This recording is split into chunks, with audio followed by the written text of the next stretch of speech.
মাটির ভেপু। গল্পটির লেখক বিভূতিভূষণ বন্দ্যোপাধ্যায়। খণ্ড 1। নাম কুঠির মাঠ।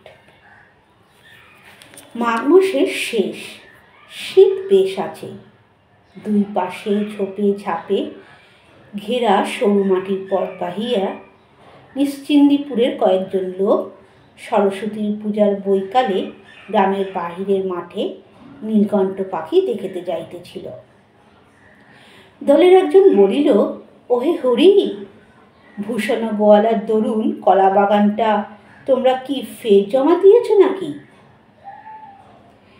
হরিহর সায়সূচক কিছু বলিতে গিয়া পিছন ফিরিয়া বলিল, ছেলেটা আবার কোথায় গেল? ও খোকা, খোকা! পথের বাঁকের আড়াল হইতে একটি 6-7 বছরের ফুটফুটে সুন্দর ছিপছিপে চেহারার ছেলে ছুটিয়া আসিয়া দলের নাগাল ধরিল। হরিহর বলিল, আবার পিছিয়ে পড়লে এরই মধ্যে? নাও, এগিয়ে চলো। ছেলেটা বলিল, বোরের মধ্যে কি গেল বাবা? বড় বড় কান? হরিহর প্রশ্নের দিকে কোনো মনোযোগ না দিয়া নবীন পালিতের সঙ্গে মৎস্য শিকারের পরামর্শ আটিতে লাগিল। হরিহরের ছেলে পুনরায় আগ্রহের সুরে বলিল, কি দৌড়ে গেল বাবা বনের মধ্যে, বড় বড় কান? হরিহর বলিল, কি জানি বাবা, তোমার কথার উত্তর দিতে আমি আর পারিনি। সেই বেরিয়ে অবধি শুরু করেছ, এটা কি ওটা কি, কি গেল বনের মধ্যে তা কি আমি দেখেছি? নাও, এগিয়ে চলো দেখি। বালক বাবার কথায় আগে আগে চলিল। হঠাৎ এক উলুক ঘরের ঝোপের দিকে আঙুলটি দিয়া চিৎকার করিতে করিতে ছুটিয়া গেল। ওই যাচ্ছে বাবা, দেখো বাবা, ওই গেল বাবা, বড় বড় কান, ওই। তাহার বাবা পিছন হইতে ডাক দিয়া বলিল, উহু উহু, কাটা কাটা, কাঁটা কাঁটা কাটা। পরে তাড়াতাড়ি আসিয়া খপ করিয়া ছেলের হাতখানি ধরিয়া বলিল, আহ, বড্ড বিরক্ত করো দেখছি তুমি। 100 বার বারণ করছি, তা তুমি কিছুতেই শুনবে না। ওই জন্যই তো আনতে চাচ্ছিলাম না। বালক উৎসাহে ও আগ্রহে উজ্জ্বল মুখ উঁচু করিয়া বাবার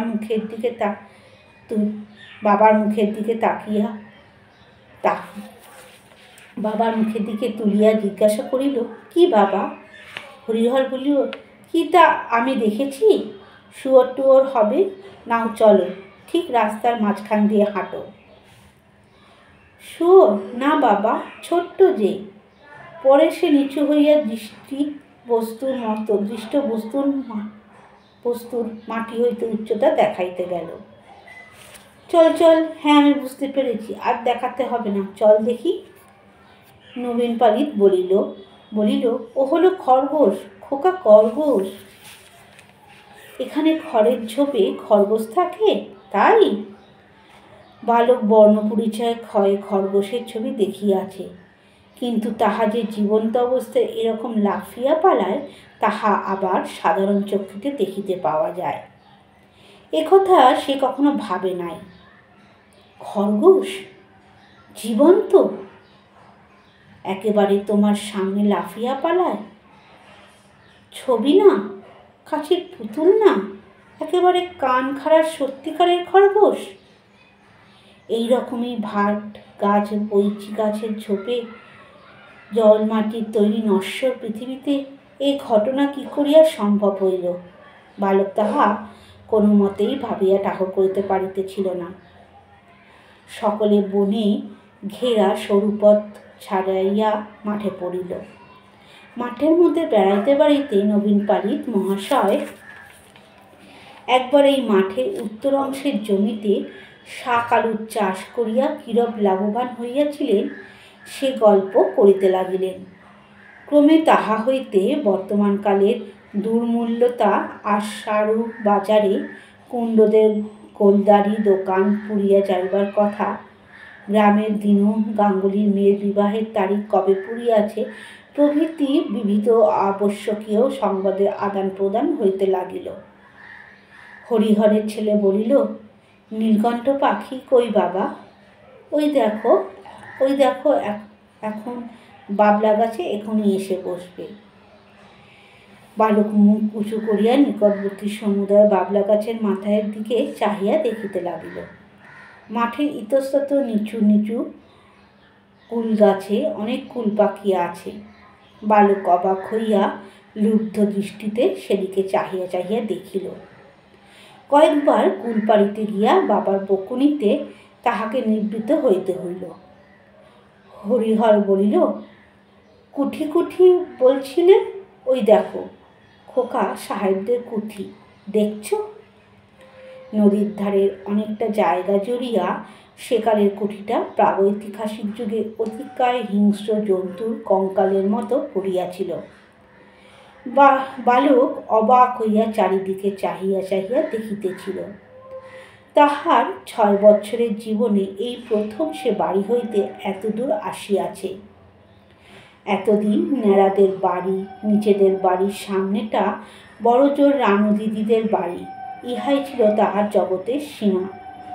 এতদিন কেবল তাহাদের পাড়ার ঘাটে মায়েদের সঙ্গে স্নান করিতে আসিয়া সে স্নানের ঘাট হইতে আবছায়া দেখিতে পাওয়া কুঠির ভাঙা জাল ঘরটার দিকে চাহিয়া দেখিত।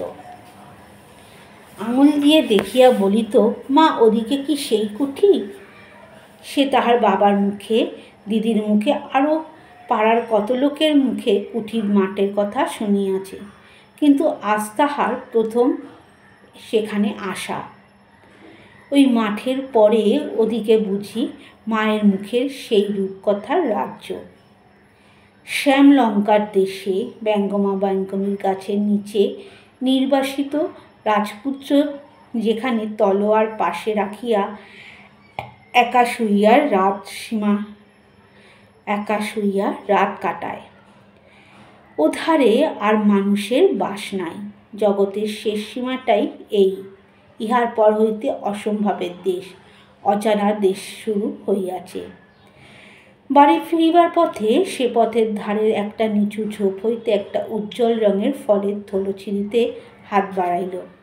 তাহার বাবা বলিল, আহা আহা, হাত দিও না, আলকুশি আলকুশি। কি যে তুমি করো বাবা, বড্ড জ্বালালে দেখছি। আর কোনোদিন কোথাও নিয়ে বেরোচ্ছি নে, বলে দিলাম।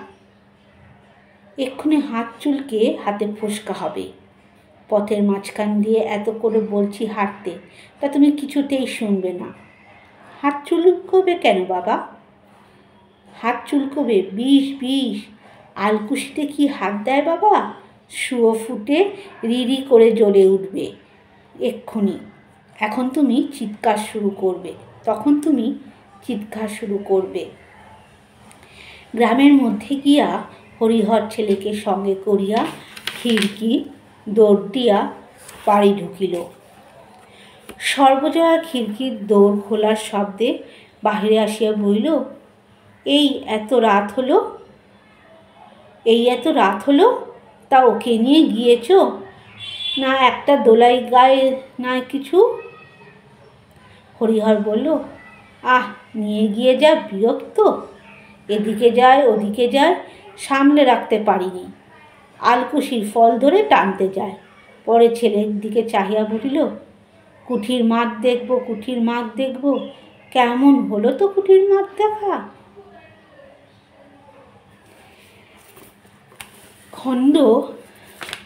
প্রথম খণ্ড 1 এখানেই শেষ। এর পরের দিন আমাটি ভেপুর 2য় খণ্ড পড়ে শোনাব। কেমন লাগলো অবশ্যই জানাবেন। ভুল ত্রুটি হলে মার্জনা করবেন। প্লিজ লাইক, সাবস্ক্রাইব এবং শেয়ার করবেন। নমস্কার।